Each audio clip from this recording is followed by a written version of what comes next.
আসসালামু আলাইকুম, welcome back to my channel. আমি জান্নাত। প্রিয় দর্শক, ঘরে তৈরি ইস্ট দিয়ে বন রুটির সহজ রেসিপি শেয়ার করছি, যেটাকে আপনারা বার্গার বান হিসেবেও খেতে পারবেন। গত পর্বে ইস্টের একটা ভিডিও শেয়ার করেছিলাম, সেই ইস্ট দিয়েই কিন্তু আজকের এই বন রুটিটা তৈরি করে দেখাবো। আপনারা অনেকেই রিকোয়েস্ট করেছিলেন এই বন রুটির রেসিপিটা যেন তাড়াতাড়ি শেয়ার করি, তাই খুব সহজভাবে আপনাদেরকে রেসিপিটা শেয়ার করার চেষ্টা করব। আশা করছি ভিডিওটা আপনাদের ভালো লাগবে। ভালো লাগলে অবশ্যই একটা লাইক দিবেন এবং ছোট্ট একটা রিকোয়েস্ট করব, যারা এখনও আমার চ্যানেলটি সাবস্ক্রাইব করেননি, প্লিজ সাবস্ক্রাইব মাই চ্যানেল। তাহলে চলুন শুরু করা যাক। প্রিয় দর্শক, গত পর্বের ইস্টের ভিডিওটা আপনারা অবশ্যই দেখেছেন। সেখানে আমি ইস্ট একটা কন্টেনারে ভরে ফ্রিজে রেখে দিয়েছিলাম, আর বাকি যে ইস্টটা আছে সেই ইস্টটা দিয়ে আজকে এই বন রুটিটা তৈরি করব। তো আমার এখানে 1/4 কাপের মতন ইস্ট আছে, তার থেকে একটু কম হতে পারে। এর ভেতর দিয়ে দিচ্ছি 1 কাপ পরিমাণ ময়দা, আর দিয়ে দিচ্ছি 1 টেবিল চামচ পরিমাণ পাউডার মিল্ক, আর দিয়ে দিচ্ছি 1 টেবিল চামচ পরিমাণ চিনি, আর সামান্য একটু লবণ। এখন সবগুলো উপকরণ খুব ভালোভাবে মিশিয়ে নিতে হবে। তো শুকনো উপকরণগুলো আমি ইস্টের সাথে খুব ভালোভাবে মিশিয়ে নিচ্ছি। মেশানো হয়ে গেলে এর ভেতরে কুসুম গরম দুধ দিয়ে দিচ্ছি অল্প অল্প করে দিয়ে একটা সফট ডো তৈরি করব। এমন গরম হতে হবে যাতে একটা আঙ্গুল ডুবালে আঙ্গুলটি গরম সহ্য করতে পারে। প্রিয় দর্শক, এখানে গরম দুধের পরিবর্তে গরম পানিও ব্যবহার করা যাবে, তবে গরম দুধ আর পানি যেটাই ব্যবহার করেন না কেন একবারে দিয়ে দিবেন না, অল্প অল্প করে দিয়ে একটা সফট ডো তৈরি করে নিতে হবে। ডোটা বেশি নরমও হবে না, আবার বেশি শক্তও হবে না। ডোটা একটু ভালোভাবে মুথে নেওয়া হয়ে গেলে এর ভেতর দিয়ে দিচ্ছি প্রায় 1 টেবিল চামচ পরিমাণ বাটার। বাটারের পরিবর্তে এখানে সয়াবিন তেল বা রান্না করার রেগুলার তেলটাও ব্যবহার করা যাবে, কোনো সমস্যা নেই।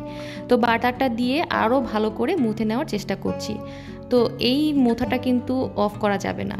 আপনারা এই বন রুটির ডোটা যত ভালোভাবে মুথে নেবেন, আপনাদের রুটিটা ততটাই সফট হবে আর ততটা খেতে ভালো লাগবে।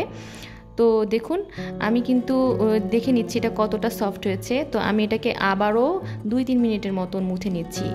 তো আমার মোথা হয়ে গিয়েছে, দেখুন অনেকটা কিন্তু স্মুথ একটা ডো তৈরি হয়েছে।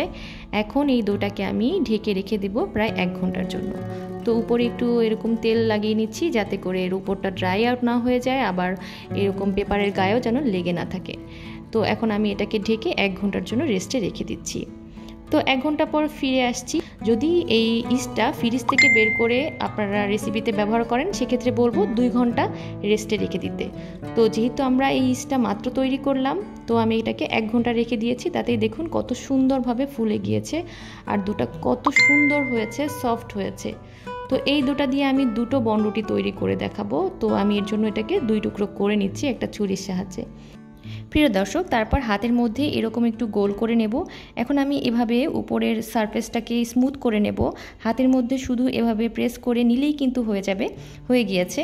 তো প্রিয় দর্শক, বাকি দুটা দিয়েও আমি এভাবে বন রুটির শেপ দিয়ে নিচ্ছি। আমি চুলাতে বেক করছি না, আজকে আমি ওভেনে ডাইরেক্ট বেক করে আপনাদেরকে দেখাচ্ছি, আর সম্পূর্ণ ডিটেলস আপনাদেরকে দেখানোর চেষ্টা করছি, যাতে করে আপনাদের ভেতরে কোনো প্রকারের সংশয় না থাকে যে ইস্টের মাধ্যমে রুটি ফুলে না বা ইস্টটা পারফেক্টলি হয়নি, এই রকম সংশয় যাতে না থাকে। তাই আমি আজকে রেসিপিটা সম্পূর্ণটাই দেখানোর চেষ্টা করছি। প্রিয় দর্শক, এখন আমরা যে পাত্রে এটাকে বেক করব সেই পাত্রে এটা তুলে নিচ্ছি। তো আপনারা চাইলে এটাকে চুলাতেও বেক করতে পারেন। তো আমি এখানে 1 টেবিল চামচ পরিমাণ মিল্ক নিয়েছি আর একটা ডিমের কুসুম নিয়েছি। খুব ভালোভাবে এটাকে মিশিয়ে এর ওপরে ব্রাশ করে দিয়েছি, আর দিয়ে দিচ্ছি সামান্য কিছু তিল।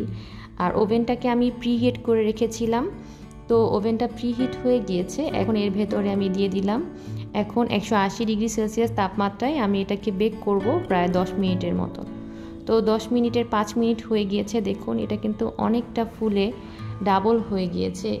তো দেখুন অনেক কাছাকাছি চলে এসেছে, আর উপরে খুব সুন্দর একটা কালারও চলে এসেছে। আমি এটাকে ওভেন থেকে বের করে নিচ্ছি। বের করে সঙ্গে সঙ্গে আমি এটার উপরে একটু তেল ব্রাশ করে দিচ্ছি, এতে করে সারফেসটা ড্রাই আউট হয়ে যাবে না। এখন হালকা যখন একটু ঠান্ডা হয়েছে, তখন আপনাদেরকে একটু ছিঁড়ে দেখাচ্ছি। দেখুন রুটিটা কতটা সুন্দর হয়েছে আর কতটা সফট হয়েছে। আপনাদেরকে আসলে বলে বোঝানোর কিছু নেই, আপনারা নিশ্চয়ই দেখেই হয়তো বা বুঝতে পারছেন বন রুটিটা কতটা পারফেক্ট হয়েছে। তো এই বন রুটিটা আপনারা বার্গার বান হিসেবেও খেতে পারবেন, অথবা এভাবেও খেতে পারবেন। তো এতে কোনো প্রকারের ইস্টের গন্ধ থাকবে না, যেহেতু এখানে আমরা পাউডার মিল্ক ব্যবহার করেছি। অবশ্যই চেষ্টা করবেন ইস্টের দুর্গন্ধ দূর করার জন্য পাউডার মিল্কটা ব্যবহার করতে। তো প্রিয় দর্শক, আজকের এই ভিডিওটা যদি আপনাদের ভালো লেগে থাকে তাহলে অবশ্যই একটা লাইক আশা করছি। আমাকে কমেন্ট করে জানাতে কিন্তু ভুলবেন না রেসিপিটা কেমন লেগেছে।